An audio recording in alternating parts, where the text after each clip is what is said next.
Welcome to my kitchen. I'm going to be making bread today for all my loyal fans out there who want to learn how to make sourdough bread. So today I'm halfway through the process because I have made the first step, which is the sponge. But I'm going to show you the measurements for the sponge because that's kind of a tough one. So you start out with bread flour. Although you might be able to use any kind of flour. I am using a half-cup measure filled to as high as I can get it with flour. Can you see that okay? So here's how full I fill a half-cup measuring cup. It's really almost double. I'm going to just put it in here as best I can and see how much it actually is. It's actually almost double, almost a whole cup of flour. And I use 2 of those in this bowl. And then what I do is add the starter. This is the magic starter stuff. So this is a half cup of flour and a half cup of water. But you can see how it's grown into almost 2 cups, I'd say, of starter. And I'm going to take it out now, put it into the flour that I measured in, like I showed you before, into the bowl, and get it all out. Now sometimes it'll be more liquidy than this, and that's fine. And I'm leaving that much. Can you see how much that is? Just that much in the bowl, in the jar. By the way, for starter, you should always use a glass jar with a glass top, so I don't use any metal in the process. Now I just put in half a cup of flour, just an ordinary half cup of flour, and put half a cup of water in. It's hot water. I think that was about a half cup. And I'm going to put a cup of water into the starter and flour that are in the bowl. And the measurements are not vital. If you want to make a bigger bread or more bread, or all you have to do is put in more water and then more flour. Just more. More will make more bread.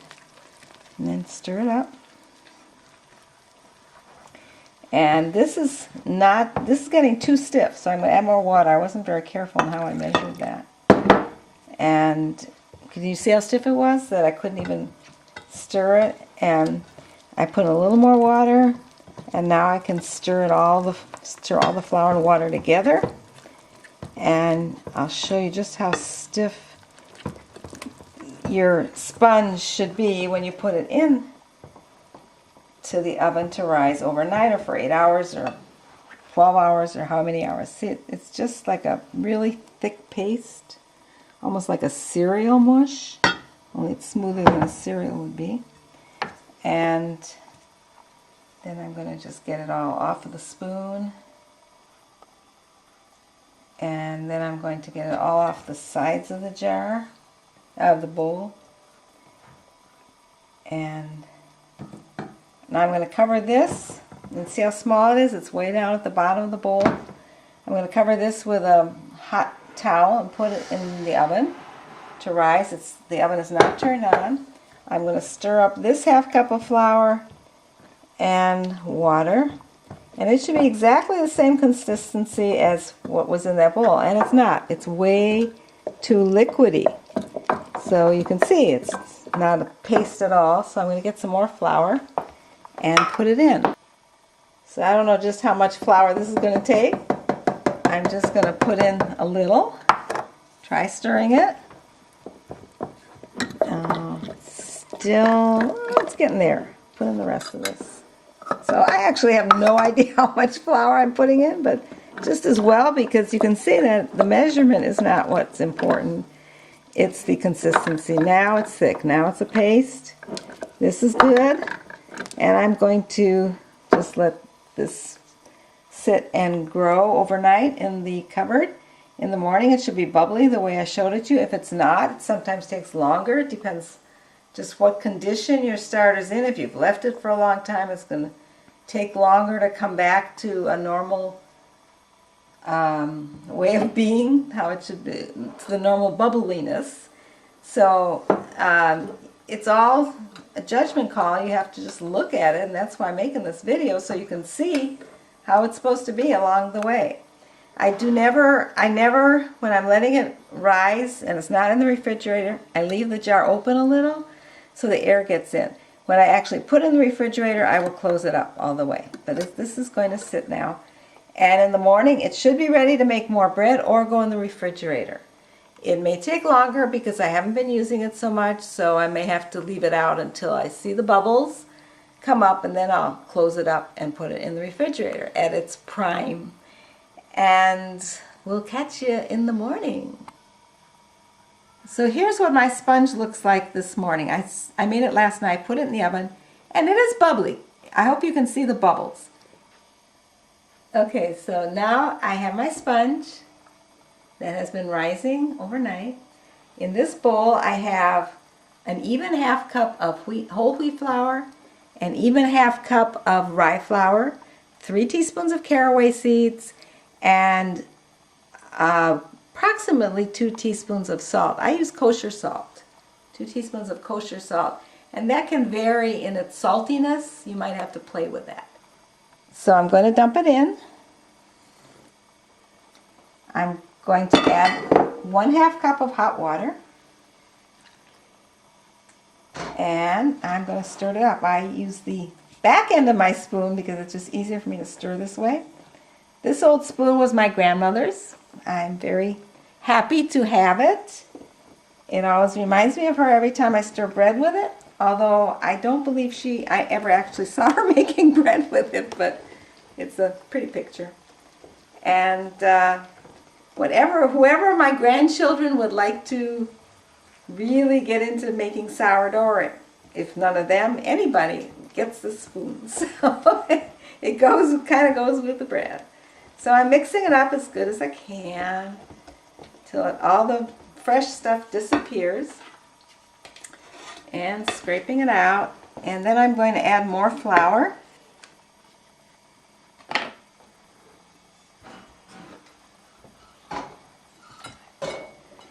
So I'm going to add more flour, like a 1/2 cup to start with, because it's very wet as far as the dough goes. And the idea when you add flour and when you knead is not to get in as much flour as you can, but actually as little amount of flour as you can, because that will make the bread lighter. The more flour you add, the heavier the bread is going to be. And although my recipe says knead for about 10 minutes or up to 10 minutes, I never actually knead it for 10 minutes because I'm always in a hurry when I make it. And so I just knead it enough so I can get it all together. You see how it's coming together here? It's making a ball, but it's still very wet on top. So I'm adding more flour. I want to get it to the point where I get that spoon out of there and start kneading without a whole big mess. So as long as I can still stir it, I will stir it. And I will scrape the sides so we get it all. And kind of under as well. And stir a little more. And it's getting harder and harder to pick up that stuff on the bottom now. But the top is still kind of wet, so I'm going to add some more flour, because you can't really handle it when it's wet and sticky. And stir a little more. And now there's a lot of flour that is not being incorporated. I'm going to just add some more. And then I'm going to get that spoon out. And I don't ever like to pull dough. I think pulling and stretching dough is not good for it, and I don't know where I got that idea, but I'm just kind of scraping it off and getting the spoon out of there. Scrape the bottom together. And now I can get my hand in there. I have enough flour that I can play with it and start the kneading process without getting all sticky. I don't like getting sticky. So here we go. And I'm getting more of that flour into the dough now. And I'm going to try and get it all out, all the stuff that's in the bowl into the dough. And then I'll turn it out on the board. But this is already starting the kneading process. I just keep turning the bowl and, as you can see, lifting a little bit and pressing in. Another thing with dough is not to stretch it when you're kneading. I'm going to turn it out on the board now. And I don't want to stretch it. What I want to do is use the flour that's on the bottom, and each time not add flour on the top, just the flour that's on the bottom. So it's getting a little sticky, I can feel it, but my hands are still fairly clean. And I'm just turning it and folding it in, and folding it in, and folding it in. I'm never ever stretching it. I don't think I've ever taught this to anybody, and when I let them try it, they always start pulling it apart. No, don't pull it apart. The idea is to make it into a ball and have that ball hold together. So you can see how it is getting a little stiffer and a little stiffer, and it is making a ball. And at any time now, I could put it into the bowl and let it rise. And you notice never along the way is it getting very sticky. Most recipes will say knead until it's no longer sticky. You can always keep kneading and it will always get sticky. So like I said, the idea is to add as little flour as possible. You'll get a higher loaf, but it does have to hold together. So there we are. So here we are, 3 hours later. The dough has risen some. My kitchen's pretty cold, so it hasn't risen a lot, but it's double what it was. And you can leave it for more than 3 hours. You can leave it, yesterday I left for about 5 hours. Whatever you like. It's very flexible. So this rose about 3 hours, and now we're going to turn it out onto the board. And I do it with the spatula so I'm not tearing it as it goes, and I just kind of ease it out of the bowl. There's a little bit left, that's okay. I'll scrape it out and put it on there. And now we're going to fold in the sticky side. Whenever you have dough, the idea is to fold in the sticky stuff, not add flour on top. I'm not sure if I showed that before, but rather than take flour and put it on top, just use what's on the bottom. If it seems to be getting sticky, then spread more on the bottom and use it that way, because the sticky stuff you want to fold in on itself and not be adding flour, because as I said one time before, the idea is not to incorporate more flour, it's to get the bread to a point where you can work with it. So I'm going to cut it in half to make 2 loaves. And again, folding the sticky stuff inside. And of course I can only work with one at a time, so this is going to be the first one. And I'm now just folding it in on itself, sort of, making it a little longer without stretching it each time. Each time I do that, it gets a little bit longer. It's not getting very long, so I'm going to kind of press it down and flatten it, and then fold it in again. I'm using my thumb to make a crease in the middle so it can fold and there's something to catch on there. And these are going to be kind of small, comparatively small loaves, because we're going to be making other bread today too. I kind of put a little flour on the bottom before I put it in the pan. I use a French bread pan. It's got 2 oval spaces, because then I'll have round bottoms on my loaves. You don't have to do that. You can use a flat pan, grease it, and sprinkle some cornmeal on it. And of course the bottoms will not be round, but it will rise. It will be just fine. I did that for years and years. So here's the loaf going in. I like this kind because I don't have to grease it either, besides getting the round bottoms on the loaves. And here we go, making another loaf. I guess I didn't cut it quite down the middle because this one is getting a little longer.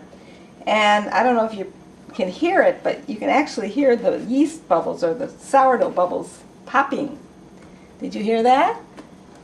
I could hear it. And putting it on the pan with a little bit of flour on the bottom. I dunked the dough into the flour that was on there, so it would have flour under it. Now I'm going to take my towel in some hot water and put it on and put it in for the second rise. Okay, so I'm dunking the towel in hot water and then I'm wringing it out as much as I can. And then I'm going to lay it over the loaves so they don't dry out during this rise and put them in the unheated oven. So this has been in the oven now for half an hour, no heat, just rising. You could also put it in the sun, but you want to make sure it doesn't dry out. That's what the wet towel on top is for. I've taken the towel off, and I did not show the slicing of these. I use a serrated, this is a serrated knife to slice with a sawing motion. And this is done before that rise, but I forgot, so I'm doing it now. It's okay. And then the oven now is at 415. I'm going to spray it. These are ready to go in the oven, except I'm spraying them with water. This is going to make the crust crispy and brown. Just plain water. And I'm going to sprinkle on some charnushka, which some of us like and some don't, so I'm just putting it on half the loaves.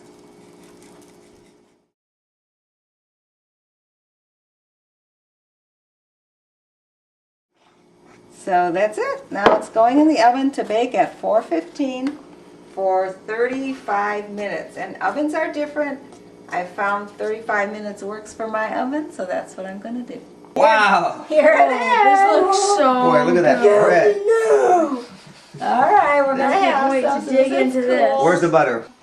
Yum. This is really good. I can't wait.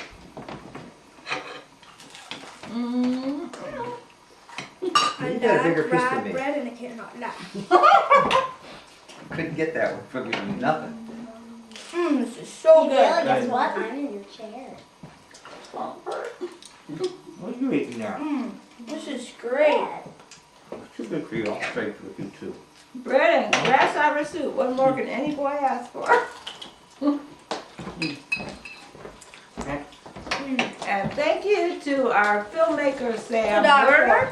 And let me introduce Noah Lerner, Jake Lerner. Are y'all learners? Yes. Ben Lerner and Bill Nicholson.